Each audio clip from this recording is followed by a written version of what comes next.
আসসালামু আলাইকুম গাইজ, আমি নাসরিন ইসলাম নিউ ব্লগ। আজকে সকাল সকাল ঘুম থেকে উঠে ব্লগ বানানো শুরু করে দিলাম। সবাই আমার সাথেই থাকেন, ভালো লাগলে লাইক কমেন্ট শেয়ার করে দিয়ে পাশে থাকেন। এই তো আমি সকাল সকাল ঘুম থেকে উঠে আগে আমার বিছনাটা গুছিয়ে নিলাম। আমাদের এইখানে তো হালকা হালকা শীত পড়ে গেছে, আপনাদের ওইখানে কি হালকা হালকা শীত পড়ছে একটু কমেন্টে জানায়েন। তার জন্য আমরা কম্বল নামিয়ে নিয়েছি। এই তো আমি বিছনাটাকে ভালো করে গুছিয়ে নিলাম। সকাল সকাল ঘুম থেকে উঠে বিছনাটা না গোছালে আসলেই ভালো লাগে না। ঘুম থেকে উঠে মেয়েদের আগে প্রথম কাজ হলো বিছনা গোছানো। এই তো আমার বিছনা গোছানোর জন্য আমি ঝাড়ুটা নিয়ে নিলাম, ঝাড়ু দিয়ে বিছনা ভালো করে সমান করে নিলাম। এই তো আমার বিছনা গোছানো শেষ।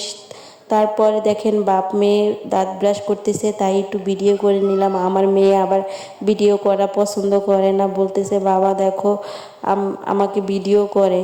ওর বাবা আবার বলতেছে যে ও আম্মু পচা, তাই তোমাকে ভিডিও করে।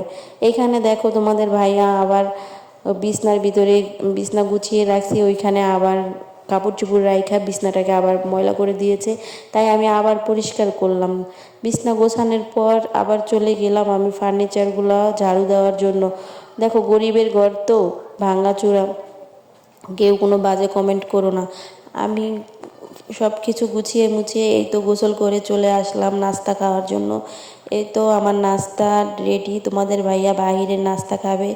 বাপ মেয়ে বাহিরে চলে গেছে নাস্তা খাওয়ার জন্য। ওইখান থেকে নাস্তা খেয়ে ওরা বাপ মেয়ে বাজারে যাইয়া মুরগি কিনে নিয়ে আসবে।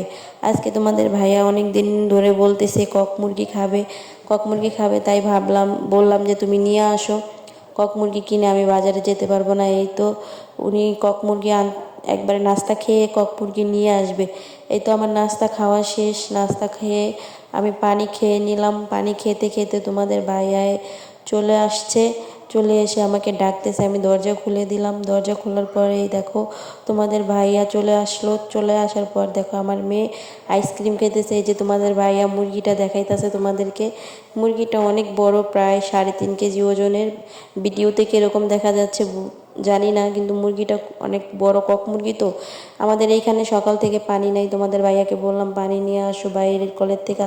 তোমাদের ভাইয়া বাইরের কলের থেকে চেপে অনেক কষ্ট করে চেপে 1 বালতি পানি এনে দিছে, কারণ পানি ছাড়া তো রান্না করা যাবে না, তাই তোমাদের ভাইয়া 1 বালতি পানি নিয়ে এসেছে। এখানে আমার শাশুড়ি আবার মুরগি কেটে দিছে, আমি আবার মুরগি ভাগ করে অল্প একটু রেখে দিয়েছি, আর সবটা আমি রান্না করেছি। কারণ আজকে তোমাদের ভাইয়ার বোন আসবে, আমার ননদিনী, তাই বেশিটাই রান্না করব, আর অল্প একটু রেখে দিছি। এই তো আমি এইখানে রান্না শুরু করে দিয়েছি। ওই বাইরের চুলায় আমার শাশুড়ি রান্না করতেছে, মাটির চুলায় ভাত রান্না করবে, অন্য অন্য তরকারি রান্না করবে। আর মুরগিটা আমার শাশুড়ি আমাকে রান্না করতে বলছে, আমার হাতের মুরগি নাকি রান্না তাদের খেতে অনেক মজা লাগে, তাই আমি মুরগিটা রান্না বসিয়ে দিছি। এই তো আমি এইখানে মুরগি কথা বলতে বলতে মুরগিতে মশলা সব কিছু দিয়ে দিতেছি। এই তো জিরার গুঁড়া, ধনিয়ার গুঁড়া, হলুদ, মরিচ, যত মশলা আছে সব কিছু দিয়ে দিয়েছি। কে কীভাবে রান্না করো জানি না, আমি এইভাবেই রান্না করি। এইভাবেই তোমাদের ভাইয়া, আমার শাশুড়ি, আমার ননদেরা খুবই পছন্দ করে। এই তো কথা বলতে বলতে মশলাটা কষিয়ে ফেলছি, এখন আমি মুরগিটা দিয়ে দিব। কক মুরগিটা কার কার ভালো লাগে? আমার তো খুবই ভালো লাগে কক মুরগি খেতে, শক্ত শক্ত খেতে খুবই মজা লাগে। আর তোমাদের ভাইয়া আর আমার মেয়ে খুবই পছন্দ করে এই মুরগি রান্নাটা। দেখো কালারটা কি সুন্দর হয়েছে।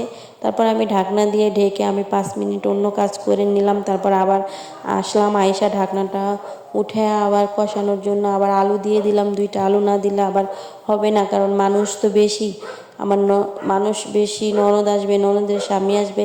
আমি আসলে কথা বলতে খুবই নার্ভাস, কারণ প্রথমবার ব্লগ ভিডিও বানাইতেছি তো। আর একটা ব্লগ করছি কিন্তু ভালো হয় নাই। এই তো আমার রান্না শেষ, রান্না শেষ।